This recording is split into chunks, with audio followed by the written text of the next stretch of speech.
Bismillahirrohmanirrohim. Assalamualaikum warahmatullahi wabarakatuh. Pada kesempatan kali ini saya akan membahas tentang literasi dan numerasi. Sebelumnya perkenalkan terlebih dahulu, nama saya adalah Rizky Ruskandi. Saya merupakan guru informatika di SMAN 1 Kabandungan, Kabupaten Sukabumi. Yang pertama akan kita bahas adalah mengenai literasi. Literasi sendiri, menurut Kamus Besar Bahasa Indonesia, adalah kemampuan menulis dan membaca seseorang. Nah, tentunya tidak sampai di situ saja, tetapi melalui dua proses ini, yaitu menulis dan membaca, seseorang dapat menyerap informasi yang ada di dalamnya. Nah, lantas kenapa menulis dan membaca itu penting? Ada beberapa manfaat yang akan kita dapatkan ketika kita gemar membaca. Manfaat yang pertama adalah yaitu menambah wawasan. Jadi ketika kita membaca suatu buku, maka kita akan menyerap informasi yang ada di dalamnya yang tentunya itu akan menambah wawasan kita. Nah, ini sesuai dengan yang ada dalam ajaran agama Islam, di mana wahyu pertama yang diturunkan kepada Nabi Muhammad SAW yaitu Iqra, atau kalau kita terjemahkan ke dalam bahasa Indonesia itu adalah artinya bacalah. Kemudian manfaat yang kedua adalah membantu untuk memahami informasi. Jadi dengan kita membaca, kita dapat memahami informasi yang ada. Nah, ini dapat bermanfaat dalam kehidupan sehari-hari. Contoh, ketika kita akan hendak membeli suatu barang di e-commerce, yang dimana kita itu hanya melihat gambarnya saja, kita tidak tahu wujud aslinya barang tersebut, ukurannya, teksturnya, dan lain sebagainya. Maka dengan kita membaca deskripsi daripada barang tersebut, ketika kita misal hendak membeli baju, kita tahu ukuran yang pas, yang sesuai dengan tubuh kita.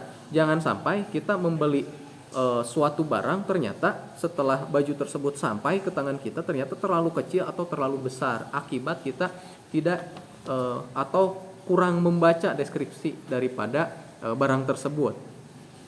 Yang ketiga adalah untuk menambah kosakata. Ketika kita membaca suatu buku, kemudian kita menemui satu kosakata yang belum pernah kita dengar sebelumnya. Misal, saya mendengar atau membaca kata literasi. Wah, apa ini? Sebelumnya saya tidak pernah mendengar kata literasi. Kemudian setelah kita pahami, kita baca lebih lanjut, oh ternyata literasi itu kemampuan membaca dan menulis seseorang. Nah, sehingga kosakata kita akan turut bertambah. Yang keempat yaitu untuk menghilangkan stres. Nah, dengan membaca ini, ada beberapa orang yang hobinya memang membaca. Misal senang membaca novel, senang membaca komik, senang membaca majalah dan lain sebagainya. Jadi ternyata melalui membaca ini sendiri ada fungsi entertainnya atau menghiburnya. Tentunya masih banyak manfaat lain yang akan kita dapatkan dari literasi.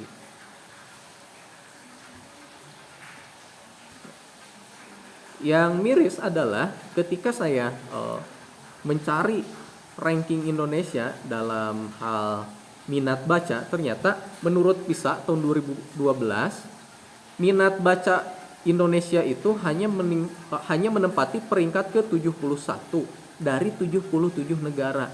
Jadi sangat ironis sekali di mana satu negara dengan penduduk muslim terbesar di dunia yang perintahnya itu untuk membaca, Iqra tadi, itu ternyata hanya menduduki peringkat ke-71. Jadi masih sangat kurang sekali. Berikutnya yang akan kita bahas adalah mengenai numerasi. Numerasi sendiri itu dapat diartikan sebagai kemampuan untuk mengaplikasikan konsep bilangan dan keterampilan operasi hitung di dalam kehidupan sehari-hari. Nah, mencakup apa saja numerasi ini? Yang pertama itu mengenai penggunaan simbol matematika dasar seperti kali, bagi, tambah, kurang. Nah, dengan memahami simbol-simbol matematika tersebut, maka kita akan dapat memahami informasi yang lebih luas. Misal ketika kita akan belajar fisika, di mana di dalamnya terdapat begitu banyak rumus, jika kita tidak menguasai simbol-simbol dasar matematika, maka akan kesulitan bagi kita untuk mempelajari ilmu fisika tersebut, di mana misal kita hendak akan mengukur kecepatan, di mana di dalamnya ada rumus kali dan baginya. Yang kedua adalah menganalisis grafik, tabel, atau bagan.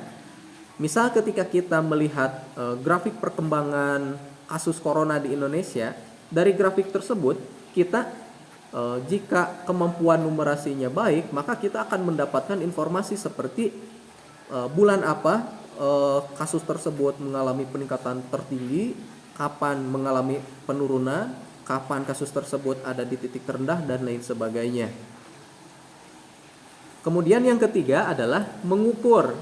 Misal kita hendak mengukur tanah, mengukur luas, mengukur tinggi menara, mengukur kecepatan, dan lain sebagainya. Yang keempat itu berkenaan mengenai mengurutkan. Misal kita dihadapkan pada beberapa bola dengan ukuran yang berbeda-beda, dan kita diminta untuk mengurutkan bola-bola tersebut dari ukuran yang terbesar sampai dengan yang terkecil. Yang kelima adalah memperhatikan pola. Misal kita menemui suatu bilangan yang berderet, yaitu ada angka 2, angka 4, angka 6. Nah, maka dengan memperhatikan pola tersebut, kita bisa tahu angka berikutnya itu yang akan muncul adalah 8, 10, 12, dan berikutnya.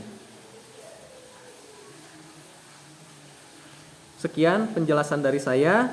Terima kasih atas perhatiannya. Wassalamualaikum warahmatullahi wabarakatuh.